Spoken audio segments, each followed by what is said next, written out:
leadership skills. That's what Richard Sterling said I lacked when he slid my promotion application back across his desk like a rejected loan document. I'm Marcus Thompson, 48 years old, and I just watched 15 years of dedication get dismissed in under 5 minutes.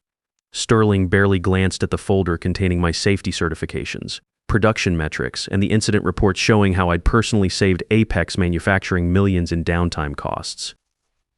The Boeing defense contract renewal recommendations I'd written, the training protocols that became company standard across all facilities. Marcus, Sterling said, already typing another email before I'd even left his chair. I appreciate your technical expertise, but management requires a different skill set. Leadership presence, strategic thinking.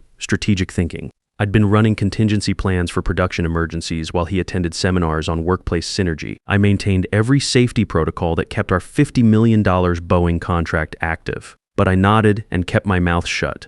Understood. Thanks for the feedback. Good man. The quarterly reports need your review by Friday. That was it. 15 years condensed into busy work assignments while he moved on to more important things. I walked past the corner office with production floor views that should have had my name on it.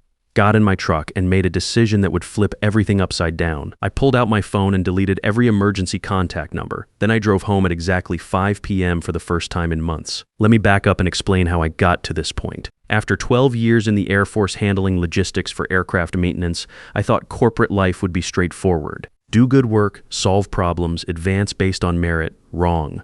When I started at Apex in 2009, the production floor was hemorrhaging money. The previous operations coordinator had quit during a federal safety audit, taking all procedural knowledge with him. No documentation, no handover protocols, just chaos. Assembly lines running at 60% capacity, Boeing threatening contract cancellation, and nobody knew how to fix the automated calibration systems. I spent 6 months rebuilding everything from scratch. Stayed until midnight reverse engineering safety protocols, created documentation that actually made sense, established relationships with floor supervisors who'd been ignored by management for years. The production efficiency improvements I implemented became the template for all Apex facilities nationwide. Sterling arrived 3 years later with an MBA from Northwestern and ideas about optimization that sounded impressive in PowerPoint but fell apart on the factory floor. He never bothered learning the systems I'd built. Why would he? I handled all the technical problems while he focused on corporate visibility. My son Danny was 8 when I started at Apex. His mother Sarah had died from cancer the year before, leaving me with medical bills that still show up in my mailbox and a kid who needed stability more than anything. Weekend overtime shifts meant extra money for Danny's baseball league and college fund contributions, but it also meant missing games and camping trips we'd planned. Dad works a lot, Danny would tell his friends when they asked why I wasn't at Saturday practices. He wasn't complaining, just stating facts. But hearing it from an 8-year-old cuts different than hearing it from your boss. The morning after Sterling's rejection, I arrived at exactly 8 a.m. instead of my usual 6:30. No early briefing preparation, no production line checks, no overnight issue reviews. When the first shift supervisor came looking for me about a calibration drift on line 2, I sent him to engineering. But you always handle these things, Marcus. Sterling advised me to focus on my core responsibilities. That's a technical issue for the engineering department. Pete Walsh from Quality Control stopped by around 10 a.m. with the same confused expression everyone was wearing. Did you see the Boeing inspection schedule changes? Yeah, forwarded it to Diana in engineering. He waited for more. When nothing came, he shifted his weight like he was standing on hot concrete. So you're not coordinating the prep work? I pulled up Sterling's email from 6 months ago about staying in my lane. According to management guidance, inspection coordination falls under engineering oversight. I'm just operations support. By lunch, the production floor was running differently. Not broken, exactly, but lacking the invisible coordination that kept everything synchronized. Small problems that I normally caught before they escalated were getting passed between departments. The automated systems that required daily parameter adjustments were running on yesterday's settings. At 5 p.m. sharp, I packed up and left. No staying late to prep tomorrow's production runs. No weekend system checks. Danny was shooting baskets in the driveway when I pulled up. Dad, you're early. Decided my time was valuable, son. Figured I'd spend more of it with you. His face lit up like Christmas morning.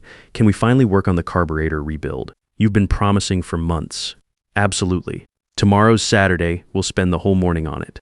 For the first time in years, I turned off my work phone during dinner. We talked about his upcoming senior year college applications and whether he wanted to study mechanical engineering like his old man or try something completely different. That night I slept deeper than I had in months. No 3 a.m. calls about equipment failures or emergency system resets, just silence. Friday morning brought the first real cracks in the system. I arrived at 8 a.m. to find Sterling's assistant hovering by my desk with papers clutched against her chest. Marcus, thank goodness. We've got a situation with the Boeing compliance team. They moved up their inspection to Monday and nobody can locate the updated safety protocols. I opened my coffee and checked my computer screen. Section 12 of the operations manual covers all current safety compliance documentation. We looked at that. It's 300 pages of technical specifications. Without someone who knows the actual implementation procedures, engineering should be able to walk through any specific questions. She stared at me like I'd suggested performing surgery with a wrench. But you always coordinate these inspections. You know exactly what they're looking for. Sterling made it clear that I should focus on my assigned responsibilities. Inspection coordination isn't in my job description. The phone started ringing before she left my desk. Production supervisors calling about equipment calibrations that weren't matching yesterday's output specs. Quality control asking about material specifications for the new Boeing order modifications. Engineering requesting clarification on safety protocol updates they couldn't interpret from the documentation. Each call got the same response. That's outside my scope. Try engineering or check with your department supervisor, or the information is in the manual. By 10 a.m., Diana Foster from engineering appeared at my workstation looking like she hadn't slept. Marcus, I need help with the Line 3 calibration settings. The automated system is showing error codes that aren't in any manual we can find. I pulled up the diagnostic screen. Error code 4729 minus temperature compensation drift in the precision assembly module. Simple fix that required adjusting 3 parameters in a specific sequence, something I'd done dozens of times. But instead of fixing it, I printed the technical specifications and handed them to her. Page 84.7 through 85.2 covers error code interpretation. Follow the sequential adjustment protocol in Appendix R. Diana's face went pale. That'll take hours to implement correctly. The Boeing inspection team specifically requested to see Line 3 operational efficiency. Better get started then. What I didn't tell her was that Line 3's calibration system had a quirk that wasn't documented anywhere. The temperature sensors read 2 degrees high after the morning warm-up cycle, which meant the automated adjustments overcorrected unless you manually offset the baseline. I discovered this through trial and error 8 years ago and just compensated for it automatically. But that knowledge wasn't in any manual. It lived in my head, accumulated through years of troubleshooting equipment that engineering had installed but never fully understood. The weekend arrived with my phone buzzing constantly. Production issues that normally got resolved with a quick call were escalating into full department meetings. I ignored every call and spent Saturday morning with Danny rebuilding his carburetor like I'd promised. This is complicated, Danny said, holding up a fuel mixture screw covered in carbon deposits. Everything's complicated until you understand how the parts work together, I told him. Each component has a specific function, but the real magic happens when they synchronize. We cleaned each piece methodically, Danny asking questions about compression ratios and fuel delivery systems. Teaching him reminded me why I'd chosen engineering in the first place. The satisfaction of understanding how things work and making them work better. Sunday afternoon, my phone showed 67 missed calls. I listened to exactly one voicemail before deleting the rest. Marcus, this is Pete Walsh. Line 2 is completely down. The main assembly module crashed during overnight production, and we can't get the restart sequence to work. Boeing team arrives tomorrow morning for their inspection. Call me back immediately. I didn't call back Monday morning. I arrived at precisely 8 a.m. to find the parking lot buzzing with activity. Sterling's BMW was parked crooked across 2 spaces. 3 vehicles I didn't recognize sat near the visitor entrance, including a government-plated sedan that probably belonged to the Boeing compliance team. Inside, the atmosphere felt electric with contained panic. Supervisors huddled in urgent conversations. Engineering staff rushed between departments carrying laptops and thick binders. The production floor, visible through the office windows, showed Line 2 standing completely idle while workers clustered around the main assembly station. Sterling emerged from the conference room looking like he'd been awake for 72 hours straight. His usual crisp shirt was wrinkled, tie loosened, hair disheveled in a way that suggested repeated hand-running. Marcus, he said, relief flooding his voice. Emergency meeting, conference room, right now. I gathered a notebook and pen, walking unhurriedly to the conference room where Sterling sat with Howard Brennan, our CEO, and 2 men in dark suits. Official badges clipped to their pockets identified them as federal compliance inspectors. Gentlemen, Brennan said as I entered, this is Marcus Thompson, our senior operations coordinator. The older inspector nodded grimly. Mr. Thompson, I'm Colonel Martinez from Boeing's compliance division. We're experiencing some concerns about your facility's operational readiness. What specific concerns, Colonel? Line 2 has been non-operational for 36 hours. Line 3 is running at 47% efficiency. Your safety compliance documentation appears incomplete, and frankly, none of your engineering staff seems capable of addressing these issues. Sterling jumped in quickly. Marcus has been focusing on other priorities this week. But he's here now to resolve everything. I looked directly at Colonel Martinez. What's the timeline for resolution? Boeing's contract renewal decision happens Wednesday. If these production issues aren't resolved and we can't verify operational compliance, the defense contract gets suspended pending full audit. How much is the contract worth annually? $50 million. Plus it covers 200 jobs at this facility. Brennan leaned forward. Marcus, what do you need to get everything operational? I checked my watch. Line 2 requires a complete system restart following the emergency shutdown protocol. Line 3 needs calibration adjustments for the temperature compensation variables. Both procedures are documented. Our engineering team tried following the documentation, Sterling said. They couldn't make it work. The procedures require someone familiar with the equipment's operational characteristics, I replied carefully. Colonel Martinez studied me. Mr. Thompson, are you the only person here who can perform these procedures? I'm the person with the most experience with these specific systems. The room went silent except for the hum of the air conditioning system. Through the conference room windows, I could see production workers standing around idle equipment, waiting for someone to tell them what to do next.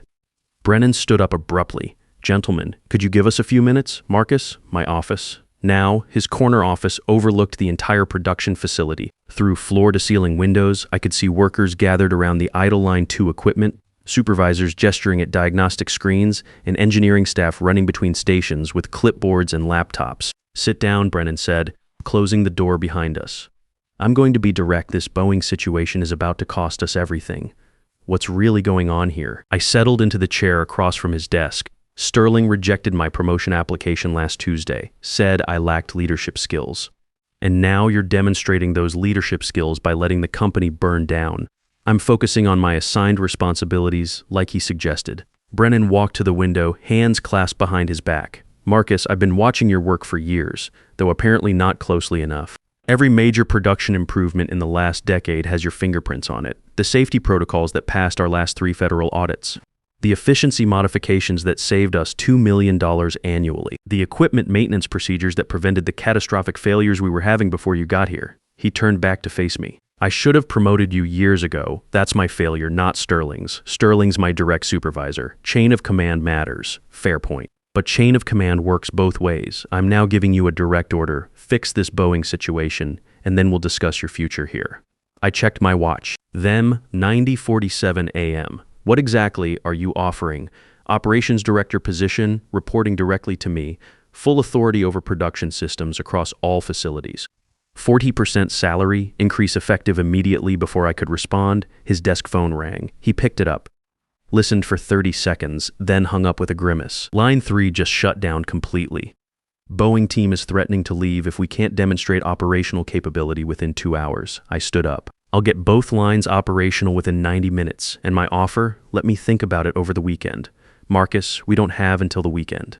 I need your answer now. I walked to his window and looked down at the production floor. 23 workers standing around idle equipment, wondering if they'd have jobs next week. Pete Walsh arguing with an engineering supervisor about restart procedures. Diana Foster staring at a diagnostic screen like it was written in ancient Greek. These weren't just employees to me, they were people I'd worked alongside for 15 years. Tommy Rodriguez on line 2 had a daughter starting college next month. Janae Kim in quality control was supporting her elderly parents. Steve Matthews, the floor supervisor, had been with Apex longer than anyone except Brennan himself. I'll take the position, I said, with 2 conditions. Brennan raised his eyebrows. Go ahead. First, I hire my own team. 3 positions with full authority over production systems, quality control, and safety compliance. Done. And the second, Sterling stays in his current role. He's good at client relations and contract negotiations. He just doesn't understand operations. This clearly surprised Brennan after what he did to you. Replacing him doesn't solve the structural problems that created this situation. Besides, I don't want my first management decision to look like revenge. Brennan smiled for the first time since I'd walked into his office, smart and mature. Sterling reports operational issues through your office from now on. I headed for the door. I'll get the lines running. Then we can discuss implementation details. The production floor felt different when I walked onto it. Conversations stopped. Workers turned to watch. Tommy Rodriguez approached me with relief written across his face. Marcus, thank God. Nobody could figure out what's wrong with line 2. We followed every procedure in the manual, but nothing worked. I pulled up the diagnostic interface on the main control panel. Error cascade starting with a temperature sensor malfunction, triggering automatic shutdowns across 3 subsystems. The restart sequence required resetting each system in a specific order, with 90-second intervals between each step to prevent voltage spikes. Tommy hit the main power reset, wait for the green light, then initialize the temperature monitoring system. While he worked through the sequence, I moved to line 3 where Diana was still staring at readouts that made perfect sense to me but looked like chaos to someone without years of hands-on experience. The calibration is drifting because the morning warm-up cycle runs the sensors hot, I explained, adjusting 3 parameters on the control screen. You need to offset the baseline by 2 degrees for the first 4 hours of each shift. That's not in any documentation we have. I know. I discovered it through trial and error about 8 years ago, just compensated for it automatically. Within 45 minutes, both production lines were running at full capacity. The automated systems hummed with their normal rhythms. Quality control metrics showed green across all monitoring stations. Workers returned to their stations with visible relief. Colonel Martinez found me completing the final system checks. Impressive turnaround. Mr. Thompson, mind if I ask what the actual problems were? Equipment personality quirks that develop over years of operation. Each system has documented procedures, but the real-world implementation requires understanding how the components interact under different conditions. He nodded thoughtfully. In the military, we call people like you force multipliers, one person who makes everyone around them more effective. He handed me a business card. Boeing's always looking for that kind of expertise. If you ever consider a change of scenery, I pocketed the card without looking at it. Appreciate that, Colonel? The Boeing inspection concluded at 3 p.m. with full operational compliance certification. Contract renewal approved pending final paperwork review. $50 million secured, 200 jobs protected. Sterling found me in the break room afterward, pouring coffee from the industrial-sized pot that had been brewing since 6 a.m. That was exceptional work, Marcus. The Boeing team was impressed. Just doing my job. He shifted uncomfortably. About last Tuesday. The promotion discussion, I may have miscalculated your value to operations. You made the decision you thought was right based on the information you had. Still, I owe you an apology. I looked at him directly. What you owe me is better communication going forward. I report to Brennan now, but we still need to coordinate effectively. The announcement went out company-wide the next morning. Operations Director, direct report to CEO, full authority over production systems and safety compliance across all Apex facilities. My phone buzzed with congratulations from floor workers, surprised messages from management types who'd barely acknowledged me before, and meeting requests from department heads who suddenly wanted my input on everything. Pete Walsh knocked on my new office door around 10 a.m. The corner office with production floor views that I'd walked past for years was finally mine, complete with my nameplate and a direct phone line to Brennan. So you're officially my boss now, Pete asked, settling into the chair across from my desk. Technically, yes. Problem with that? Are you kidding? You've been running things for years anyway. At least now it's official.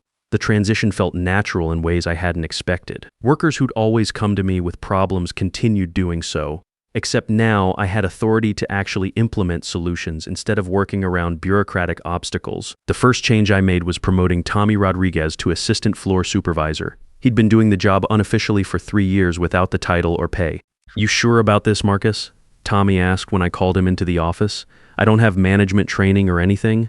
You've been managing line 2 problems better than anyone with an MBA degree. The promotion just makes it official. Within 2 weeks, I'd hired Janet Kim as Quality Control Coordinator and brought in Steve Matthews as Safety Compliance Manager. All 3 were people who'd been undervalued by previous management, passed over for advancement despite proving themselves daily on the production floor. The changes showed immediate results. Equipment downtime dropped 35% in the first month. Safety incident reports fell to 0. Production efficiency metrics hit levels we hadn't seen since 2018.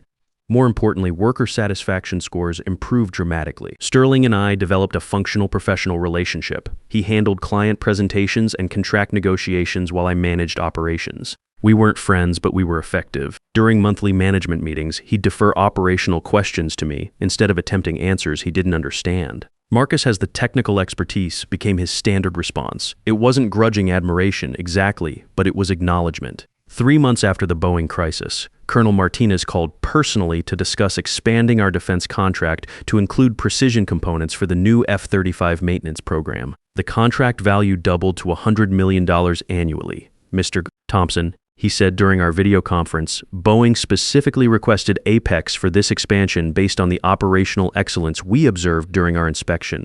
Your team's safety protocols and production consistency are exactly what we need for critical defense components. The expansion meant hiring 150 additional workers and opening a second production facility. It meant job security for everyone at Apex and opportunities for advancement that hadn't existed before. Danny's senior year brought college acceptance letters and scholarship offers. His grades had improved significantly since I started coming home at regular hours instead of working until midnight every night. Dad, I got into state for mechanical engineering. He announced one evening, waving an acceptance letter. Full academic scholarship. That's outstanding, son. You earned every bit of it. I want to be like you. Someone who actually makes things work instead of just talking about making them work. 6 months into my new role, the company-wide employee satisfaction survey showed the highest scores in Apex's 40-year history.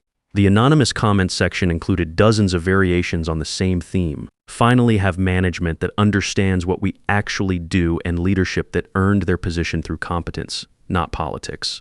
Brennan shared the results during an all-hands meeting, specifically calling out the production improvements and safety record that had attracted additional defense contracts. When he mentioned my promotion and the team I'd built, the entire production floor started applauding. Not polite corporate clapping, but genuine appreciation from people who'd seen their working conditions improve dramatically. The most satisfying moment came during the annual performance review cycle. I implemented a new evaluation system that measured actual contribution instead of visibility metrics. Workers who'd been overlooked for years suddenly found themselves eligible for advancement based on competence and results rather than office politics. Sterling participated in these reviews without complaint. He'd found his niche handling client relations and contract negotiations, areas where his MBA training actually applied. The adversarial dynamic between us had evolved into something more like division of labor. You know, he said during one of our weekly coordination meetings, I never understood how complex the production side actually was. The documentation makes it look straightforward, but the real-world implementation requires knowledge you can't get from manuals. Every system has personality quirks that develop over time. You learn them through experience, not textbooks. 1 year later, Apex received the Defense Department's Excellence in Manufacturing Award. The ceremony took place in Washington with representatives from Boeing, Lockheed Martin, and other major contractors. Brennan brought me as his guest, introducing me to industry leaders as the engineer who transformed our operations. During the reception, a Boeing executive approached me with a job offer that would have doubled my salary again and moved me to their corporate headquarters in Chicago. Thank you, but I'm staying at Apex. I told him, I've got a team here that I'm still building. What I didn't mention was that I'd found something more valuable than money. The satisfaction of creating a system where competence gets recognized and talented people don't get overlooked anymore. Danny graduates next month and plans to join Apex's engineering program after college. The cycle continues, but better this time. If you've ever felt invisible at work, despite carrying more than your share, here's what I learned. The skills that make you indispensable are the same ones that qualify you for leadership. Don't wait for others to recognize your value. Make it impossible to ignore. And when you finally get the authority you've earned, use it to make sure nobody else gets overlooked the way you did. Sometimes the best response to being undervalued isn't anger or revenge. It's demonstrating your worth so clearly that denying it becomes impossible, then building a system where talent can't be ignored regardless of how quietly it performs.